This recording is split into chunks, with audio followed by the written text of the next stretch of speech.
مجھے خبر ہے کہ یہاں خطیب کی مجلس سنی بھی جاتی ہے اور لکھی بھی جاتی ہے. میں پھر بھی ذمہ داری کے ساتھ کہنے لگا ہوں کہ میرے اہل سنت اگر دوست تشریف فرما ہیں تو امام حسین علیہ السلام کا قاتل صرف ایک نہیں، قاتلان حسین زیادہ ہیں. جس دور میں حسین علیہ السلام نے نہیں کہا، یہ دور کون سا تھا؟ رسول کو دنیا سے گئے ابھی 50 سال پورے نہیں ہوئے، ابھی 50 سال نہیں ہوئے نبی کو دنیا سے گئے، اور یزید جیسا شرابی تخت میں بیٹھ گیا. اب میں نام نہیں لوں گا، نشانی بتانے لگا ہوں. اب بھی وہ لوگ زندہ تھے جنہوں نے نبی کی پشت پہ حسین دیکھا تھا.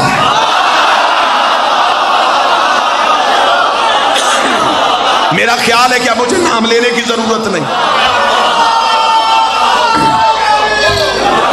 ابھی وہ لوگ زندہ تھے جنہوں نے عید والے دن نبی کے کاندھوں پہ حسین دیکھا. ابھی وہ لوگ زندہ تھے جنہوں نے نبی کی زبان سے حسین و منی والی حدیث سنی تھی. جب وہ لوگ زندہ تھے تو انہوں نے حسین کا ساتھ کیوں نہیں دیا؟ اگر آج مولوی کہے دیا تھا، مجھے 72 میں دکھا.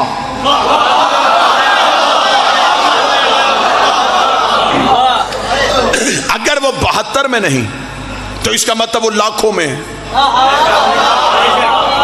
تو اس کا مطلب انہوں نے بیعت کر لی تھی، ووٹ دے دیا تھا یزید کو. آج صرف یزید کیونکہ بد کردار تھا، آج مولوی نے سارا ہی گناہ اس کے کھاتے میں ڈال دیا کہ چلے لعنت تو ہونی ہے اس اکیلے پہ ہو. اکیلے سے قتل حسین کا اعتراف کروایا گیا، یزید اکیلا ملوث نہیں. میرا خیال ہے اس سے بہتر جملہ ہے کہ بلا وہ میں استعمال نہیں کر سکتا جو اصطلاح میں اب استعمال کرنے لگا ہوں. یزید آزاد امیدوار نہیں تھا، پارٹی کے ٹکٹ پہ تھا.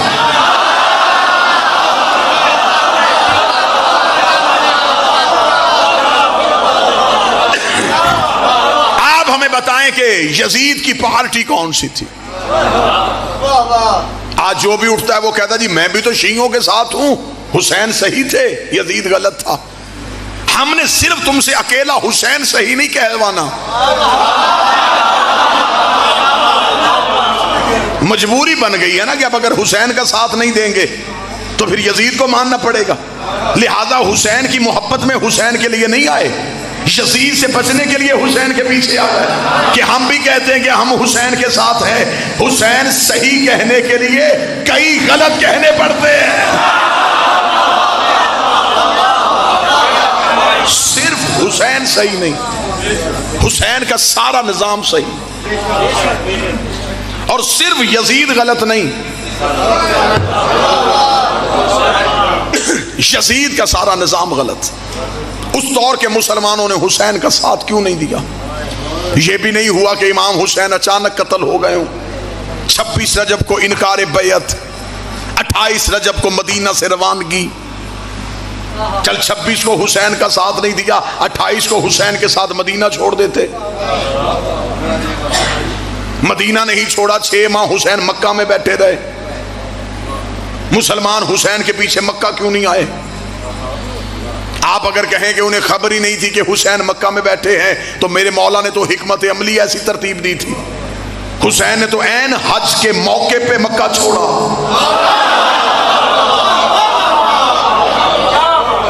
جو حج پڑھنے کے لیے آئے تھے کیا انہوں نے حسین نہیں دیکھا؟ میرے اہل سنت بھائیوں کے ایک بہت بڑے خطیب تھے، نام ان کا مولانا کوثر نیازی تھا. وہ ہمیشہ اپنے لوگوں میں مذہب اہل بیت کی بھرپور تبلیغ کرتے تھے. لاہور میں ایک کانفرنس میں انہوں نے ساری گفتگو یوم حسین پہ کی. بعد میں کچھ مولویوں نے گھیر لیا. ایک مولوی نے بڑی سختی کے ساتھ مولانا کوثر نیازی کو کہا، اس نے کہا مولانا کوثر نیازی تو بھی ہسٹری پڑھتا ہے، میری سمجھ میں یہ بات نہیں آتی جب اس دور کے سارے مسلمانوں نے یزید کی بیعت کر لی تھی تو حسین نے کیوں نہیں کی؟ مولانا کوثر نیازی کے چہرے کی رنگت بدل گئی. اس نے کہا جب حسین نے نہیں کی سب نے کیوں کی؟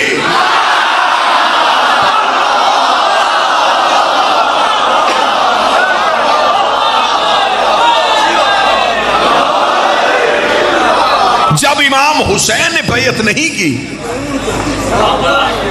سب نے کیوں نہیں؟ اس دور کے مسلمانوں نے حسین کا ساتھ کیوں نہیں دیا؟ یہ ہماری مجلسیں، یہ ہمارے جلوس اس احتجاج پہ ہیں۔ اس سے بہتر میرا خیال ہے قتل حسین پہ انکواری کا میں جملہ نہیں پڑھ سکتا جو میں پڑھنے لگا ہوں۔ امام حسین علیہ السلام کے لڑنے کا انداز ہر امام سے نرالا تھا۔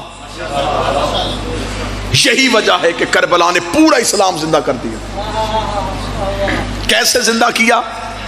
امام حسین علیہ السلام سے پہلے 4 قتل سیدوں کے مدینے میں ہوئے تھے۔ میں فضائل پڑھ رہا ہوں، اور چاروں کے قاتل چھپ گئے تھے۔ آج تک 4 قتل ابھی تک ظاہر نہیں ہوئے، اندھے قتل ہو گئے۔ رسول حجرے میں زہر ملی، آج تک قاتل کا کسی کو نہیں پتا۔ آپ مجھے بتائیں کسی نے پڑھا قتل رسول؟ قاتل چھپ گیا۔ آبادی تھی مدینہ، مسلمانوں کا بھرا ہوا شہر تھا، قاتل چھپ گیا۔ بطول کا قتل گھر میں ہوا، میں فضائل پڑھ رہا ہوں، قاتل چھپ گیا، کسی کو نہیں پتا کون لوگ آئے تھے، کنہوں نے دروازہ جلایا تھا، قاتل چھپ گیا۔ امیر المومنین کو ایک بدماش کے ذریعے مسجد میں ضرب لگوائی گئی، تلوار کس نے دی؟ زہر کہاں سے خریدا گیا؟ بھیجا کس نے تھا؟ لالچ کیا تھا؟ قاتل چھپ گیا۔ امام حسن کو زوجہ کے ذریعے زہر دلوائی گئی، زہر کہاں سے آئی؟ گھر تک کیسے پہنچی؟ پیچھے طاقت کون سی تھی؟ قاتل چھپ گیا۔ آج تک مسلمانوں کی آنکھوں پہ سیاہ پٹی بدی، وہ 4 قتل کھولنے کے لیے تیار ہی نہیں، چاروں کے قاتل چھپ گئے۔ اس سے بہتر جملہ میرے پاس نہیں ہے، اور مجھے خبر ہے کہ میں کس دور میں تقریر کر رہا ہوں، میں پھر بھی پوری جرأت کے ساتھ یہ جملہ دینے لگا ہوں۔ یہ تھا حسین کے لڑنے کا طریقہ۔ حسین چاروں کے قاتل گھیر کے کربلا لے آئے۔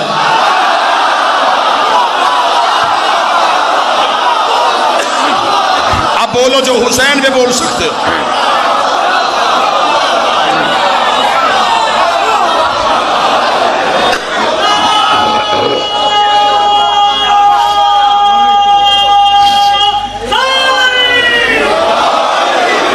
چاروں کے قاتل گھر گئے،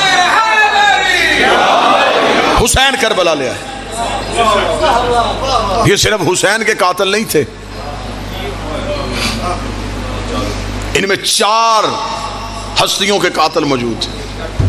اور کیا کہنے حسین تیرے لڑنے کے انداز کے۔ حسین نے جنگ کسی بھی شہر میں نہیں کی، حسین نے ہتھیلی جیسا صحرا خریدا، اپنے پیسوں سے خریدا، جس میں نہ کوئی بوٹی، نہ کوئی جھاڑی، نہ کوئی گھاس، نہ کوئی درخت۔ حسین نے ایک بھی قاتل جھاڑی کے پیچھے بھی چھپنے نہیں دیا۔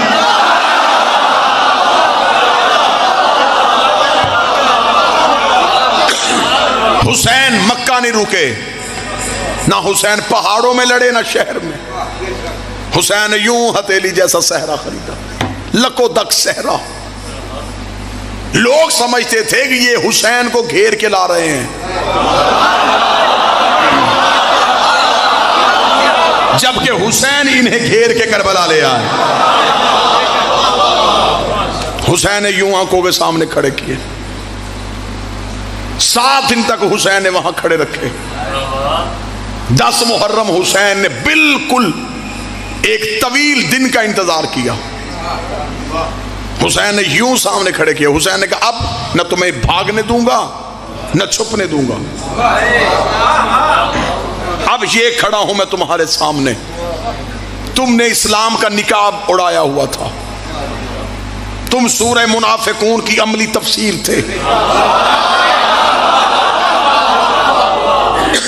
تمہیں قرآن منع کرتا رہا اور تم نے نبی کی محفل نہیں چھوڑی، تم علی کے قریب بیٹھ کے علی سے دشمنی کرتے رہے، تم مسجدوں میں نمازی کے بھیس میں آ کے آل محمد سے دشمنی کرتے رہے۔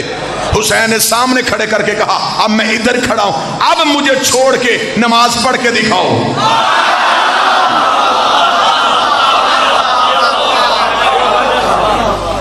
9 لاکھ میں اذان بھی تھی، نماز بھی تھی، لا الہ الا اللہ محمد رسول اللہ کا اقرار بھی تھا، لیکن حسین نہیں تھے. آج کوئی بھی ان 9 لاکھ کا اسلام ماننے کو تیار ہی نہیں.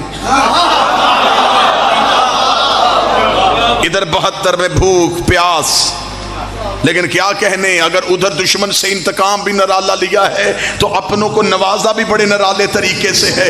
حسین نے دشمن بھی بڑے طریقے سے مارا ہے اور اپنوں کو عظیم بھی بڑے طریقے سے کیا ہے. جو حسین کے پیچھے آئے تھے، کوئی کسی قبیلے کا تھا، کوئی کسی قبیلے کا تھا، کوئی کسی قبیلے کا تھا، کوئی سردار تھا، کوئی غلام تھا، کوئی بوڑھا تھا، کوئی جوان تھا، لیکن حسین کے انداز کا حسین نے ان کو کیسے نوازا. حسین نے کہا میرے نانا کے پاس جتنے بیٹھے تھے وہ سارے رضی اللہ بنے تھے. حسین نے اپنے ساتھیوں میں سے ایک بھی رضی اللہ نہیں کیا.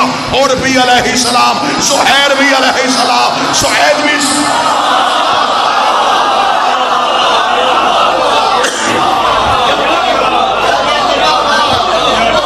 آج ہمارا امت مسلمہ سے سوال ہے کہ آخر ہمیں بتایا جائے کہ قتل حسین میں کون کون سے عناصر ملوث تھے.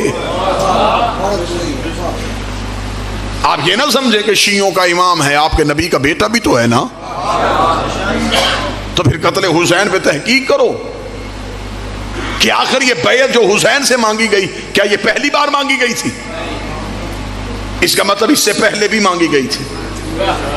تو جس نے پہلے مانگی تھی ابتدا اس نے کی تھی. بعض بندے قبلہ کر دیتے ہیں، ممبر پہ پڑھ دیتے ہیں کہ یزید فاسق اور فاجر تھا، حسین اس کی بیعت کیسے کرتے؟ یزید تہجد گزار بھی ہوتا، حسین پھر بھی بیعت نہ کرتے.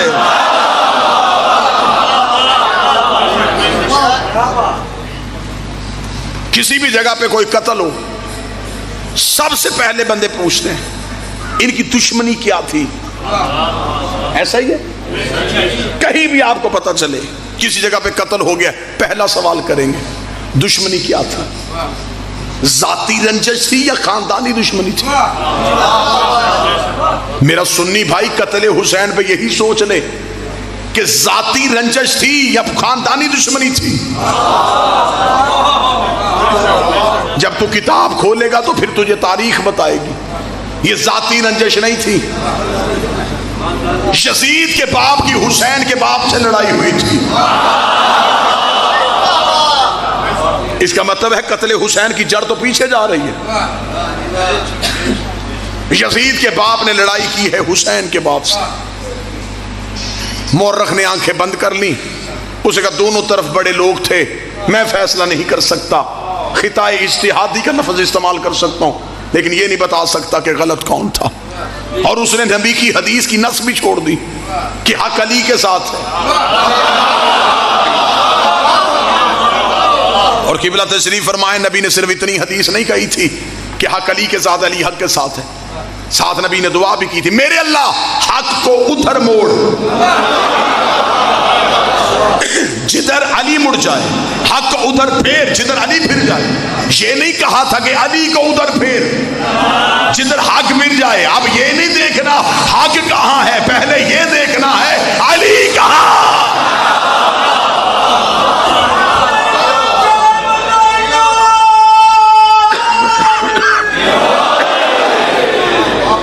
میں نے ہسٹری سے پوچھا کہ کیا حسین کے باپ اور یزید کے باپ کی دشمنی صرف ان کی تھی یا اس سے پیچھے بھی ہے؟ مورخ کے ماتھے پہ شرمندگی کا پسینہ آ گیا. قتل حسین کی جڑ دیکھو کہاں جا رہی ہے. پھر مورخ نے ہمیں بتایا کہ حقیقت یہ ہے یزید کا دادا حسین کے دادے کا مخالف تھا.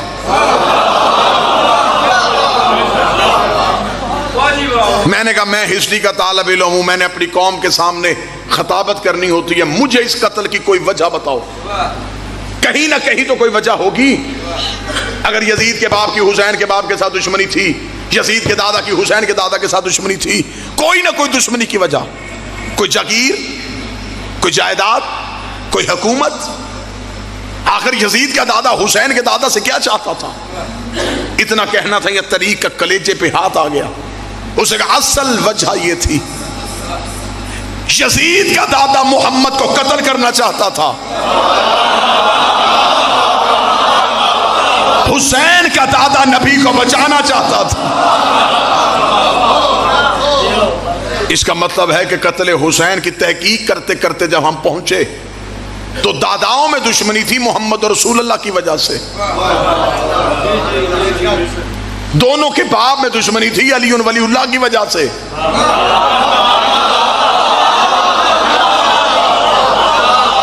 حسین کربلا میں محمد رسول اللہ کے دشمن بھی لے آیا۔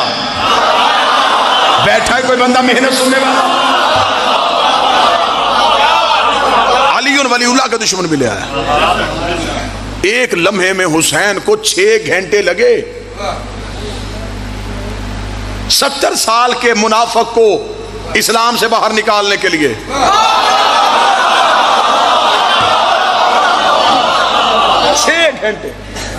6 گھنٹے میں حسین نے یوں پکڑ کے اسلام سے باہر نکال دیا۔ آؤ میں تمہیں حسین کی جنگ اس انداز سے سناؤں۔ کتنی دیر کے بیٹھے ہوئے تھے، اگر یہ وہیں کے وہیں بیٹھے رہتے تو آج گھر گھر میں یزید ہونا تھا۔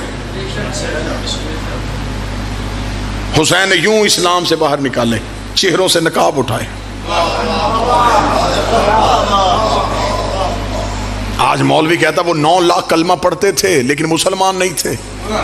یہی تو ہم آج تک کہہ رہے ہیں کہ ہر کلمہ پڑھنے والا مسلمان نہیں تھا۔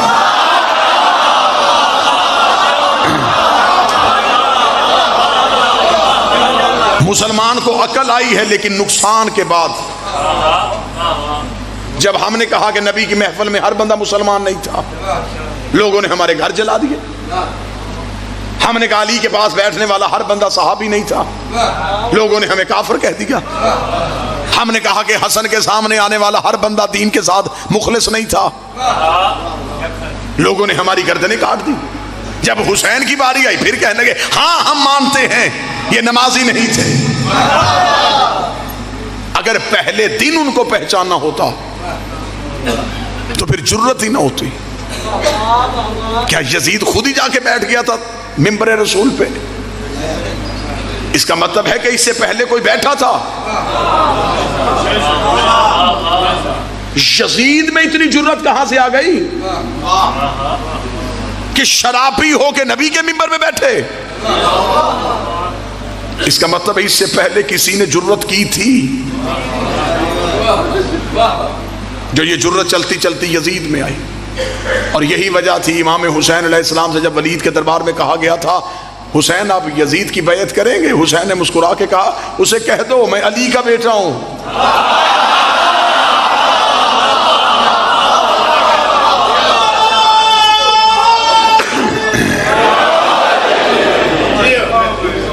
آج مسلمان دہشت گرد ہے۔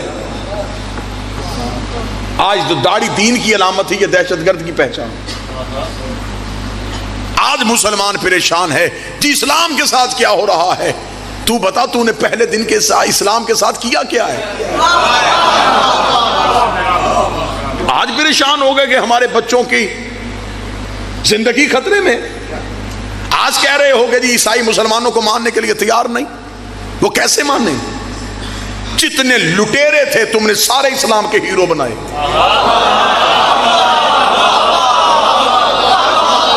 اتنا بغض، اتنی دشمنی اہل بیت کے ساتھ کہ بچوں کو تاریخ اسلام پڑھائی یا اسلامیات پڑھائی، ایک بھی جگہ پہ خاندان رسول کا تذکرہ نہیں۔ آپ خاموش رہیں یا بولیں لیکن یہ حقائق ہیں۔ جو بچوں کو تاریخ اسلام پڑھائی گئی اس میں کہاں ہی کسی امام کی ہسٹری پڑھی گئی؟ سلطان محمود غزنوی کون تھا جی؟ اسلام کا ہیرو تھا۔ کیا کیا تھا اس نے؟ اس نے سومناتھ کا بت توڑا تھا۔ وجہ کیوں نہیں بتاتے؟ اس کے اندر سونا تھا۔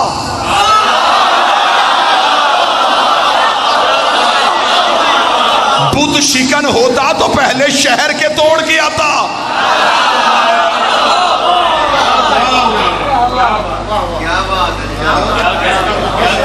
کون اسلام کا ہیرو؟ جی محمد بن قاسم۔ کیا کیا اسے؟ جی سندھ میں ایک عورت نے خط لکھا تھا تو یہ وہاں سے آ گیا اس کی مدد کرنے کے لیے، اور جہاں حکمران تھا وہاں سید دیواروں میں چن رہا تھا۔ گھر میں ظلم کرنے والا یہاں پہ اسلام کی مدد کے لیے نہیں، سیدوں کے تعاقب میں آیا تھا۔ حجاج بن یوسف سے زیادہ ملعون انسان کون؟ یہی وجہ ہے کہ آج عیسائی بادشاہوں کے کردار کو اسلام سمجھتا ہے۔ بادشاہوں کا کردار اسلام نہیں، 14 کا کردار اسلام ہے۔ جنہوں نے کھوپڑیوں کے مینار بنائے، جنہوں نے انسانی لہو کے گارے سے دیواریں کھڑی کی، یہ لوگ اسلام کے ہیرو کب سے بن گئے؟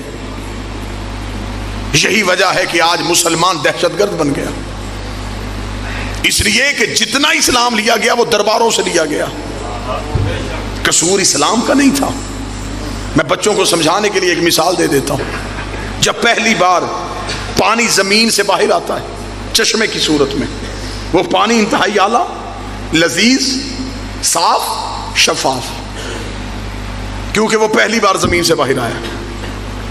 جو ہی وہ چشمہ ندی میں آیا، ندیاں نالوں میں آ گئی، یہ نہروں میں آ گئی، وہ نہریں جنگلوں کے قریب سے گزری، جنگلوں کے پتے شامل ہو گئے، شہروں کے قریب سے گزری، شہروں کی گندگی شامل ہو گئی، میدانی علاقوں کے قریب سے گزری تو ان علاقوں کی مٹی کی رنگت شامل ہو گئی۔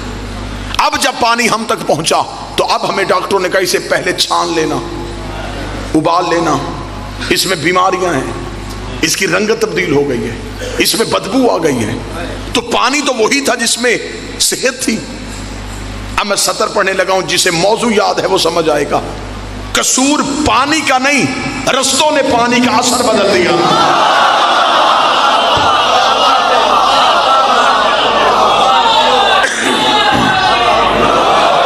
جہاں جہاں سے پانی گزرتا گیا، رستوں نے پانی کا اثر بدل دیا۔ جسے مثال سمجھ میں نہیں آئی میں بات کھول دیتا ہوں۔ جب اسلام مکہ کی چوٹی سے آیا، اسلام میں حیا بھی، اسلام میں وفا بھی، اسلام میں انسانیت بھی، اسلام میں مذہب کا احترام بھی، لیکن جب یہ اسلام بادشاہوں کے درباروں میں آیا، اس میں جھوٹے راوی آ گئے، اس میں گندے محدث آ گئے، اس میں غلط کردار والے بادشاہ آ گئے۔ اسلام مکے کی وجہ سے پریشان نہیں ہوا، درباروں کی وجہ سے پریشان۔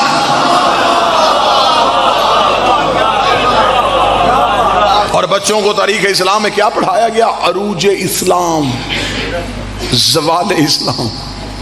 میری سمجھ میں آج تک یہ لفظ ہی نہیں آیا کہ وہ کون سا اسلام ہے جسے زوال آیا تھا۔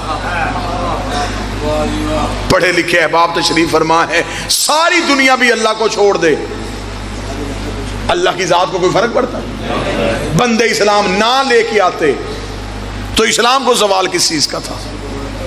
جب اسلام کو زوال ہے ہی نہیں تو پھر مورخ نے کیوں لکھا زوال اسلام؟ میں وجہ پڑھ دیتا ہوں۔ بادشاہ جنگ جیت کے آیا، انہوں نے عروج اسلام لکھ دیا۔ بادشاہ کہیں سے جنگ ہار کے آیا، انہوں نے زوال اسلام لکھ دیا۔ ایک چھری ڈاکٹر کے ہاتھ میں ہوتی ہے، وہی ڈاکو کے ہاتھ میں ہوتی ہے۔ ڈاکو چلاتا ہے زندگی چھیننے کے لیے، ڈاکٹر چلاتا ہے زندگی بچانے کے لیے۔ تلوار بادشاہ کے ہاتھ میں ہو تو دہشت گردی ہوتی ہے، امام کے ہاتھ میں ہو تو جہاد ہوتا۔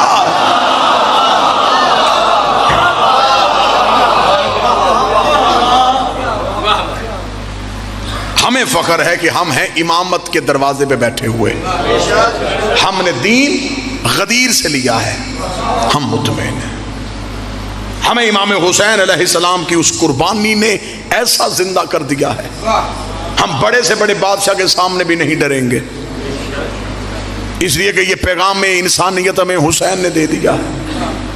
کیا کہنے میرے بادشاہ تیری کریمی کے، خریدی ہوئی زمین، کربلا کی زمین امام حسین نے خود خریدی، خرید کے اپنے ہر ایک نوکر کے نام کر دی۔ قبلہ تشریف فرما ہے، ہر ایک ذری پہ جاؤ نماز قصر ہے۔ کربلا حسین کا حکم ہے پوری پڑھ، کیونکہ تم مہمان نہیں اپنے گھر میں ہے۔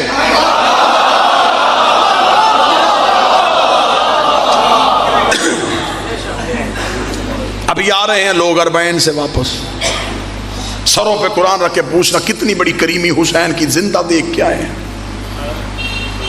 آج بھی حسین کی زندہ موجیں ہیں. 70 لاکھ کی آبادی کا شہر. حسین کبھی 3 کروڑ بلاتا ہے, کبھی 4 کروڑ بلاتا ہے, کبھی 5 کروڑ بلاتا ہے. میں نے مولا حسین کے حرم میں بیٹھ کے عالم دین کے درس میں جملہ سنا تھا. انہوں نے کہا تھا جیسے جیسے حسین کے مہمان آتے جاتے ہیں حسین کربلا کو کھولتا جاتا ہے.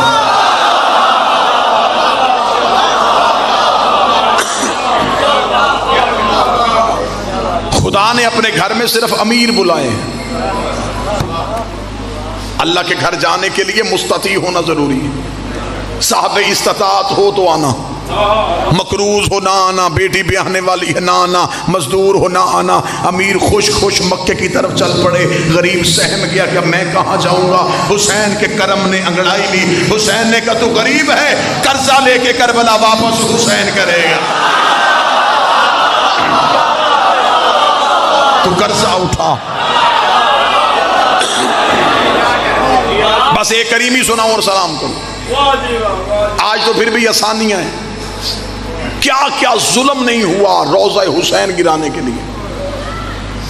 دجلہ کا پانی چھوڑا گیا, امام حسین کی قبر پہ حل چلائے گئے, کسی طریقے سے حسین کی زیارت ختم ہو جائے. زیارت ختم نہیں ہوئی. عباسیوں کا بادشاہ آ گیا, ملعون کا نام متوکل تھا. اس نے آتے ہی کہا, اس نے کہا میرا ایک ہی ایجنڈا ہے حکومت کرنے کا. میں نے اپنے دور حکومت میں حسین کی زیارت بند کروانی. اس نے اپنی دور حکومت میں پہلا حکم نامہ نافذ کیا. اس نے کہا جو کربلا حسین کی زیارت کے لیے جائے گا اتنا ٹیکس لگا دو, اتنی مہنگی کر دو کربلا کی زیارت کہ کوئی جا ہی نہ سکے. اس نے قانون بنا دیا, قانون نافذ ہو گیا. جو کربلا جائے گا وہ ٹیکس دے گا. اگلے دن عباسی بادشاہ کے آنکھیں پھٹی کی پھٹی رہ گئی کہ اس کے شہر کی سب سے غریب عورت سب سے پہلے آ گئی.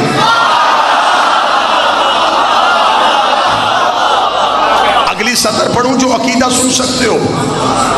آئی اور آنکھیں, زنجیر در ہلایا. زنجیر در ہلانے کے بعد متوکل کے سامنے کھڑی ہوئی. متوکل کو دیکھ کے کہنے لگی متوکل میں کربلا جانا چاہتی ہوں. اس نے کہا بڑھیا تو نے میرا اعلان نہیں سنا؟ اس نے کہا ہاں میں نے سنا ہے, زیارت سستی ہو گئی ہے. متوکل دیکھ کے تھا میں نے ٹیکس لگا دیا ہے. بڑھیا دیکھ کے تھی کتنے درہم.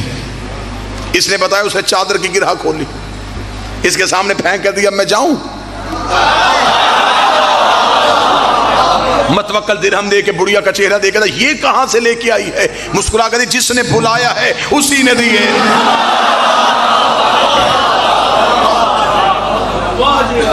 متوکل نے کہا میں قانون بدل دیتا ہوں. حسین نے کرم بدلا, میں قانون بدلتا ہوں.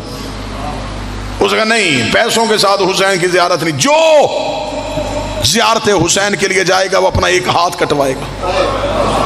اب میں دیکھوں گا ہاتھ دے کے حسین کی زیارت کو کون جاتا ہے. اگلے دن پھر زنجیر در ہلا, دروازہ کھولا, وہی بڑھیا دروازے پہ کھڑی تھی. متوکل نے کہا بڑھیا قانون بدل گیا. مسکرا کے دی ہاں میں نے سنا ہے زیارت مفت ہو گئی ہے. اس نے کہا پیسے نہیں لیے جاتے یا بازو کٹوائے جاتے ہیں.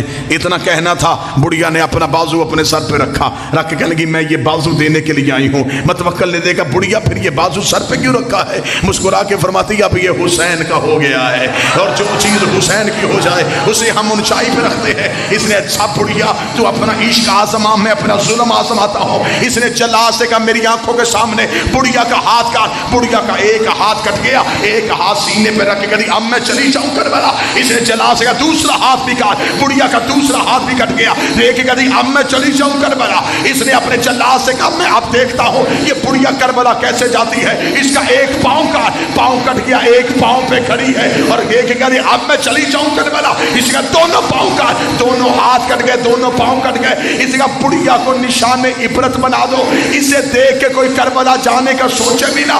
زخمی حسین کی عاشقہ کو جب سپاہیوں نے اٹھا کے دربار سے باہر پھینکنا چاہا, زمین پہ گرنے سے پہلے ایک گھوڑے سوار نے اپنے ہاتھوں پہ دیا, اس نے اپنے گھوڑے پہ بٹھایا. بڑھیا متوکل کو دیکھ کر دی تیرا شکریہ, پہلے چل کے جانا تھا اب وہ لینے آ گئے.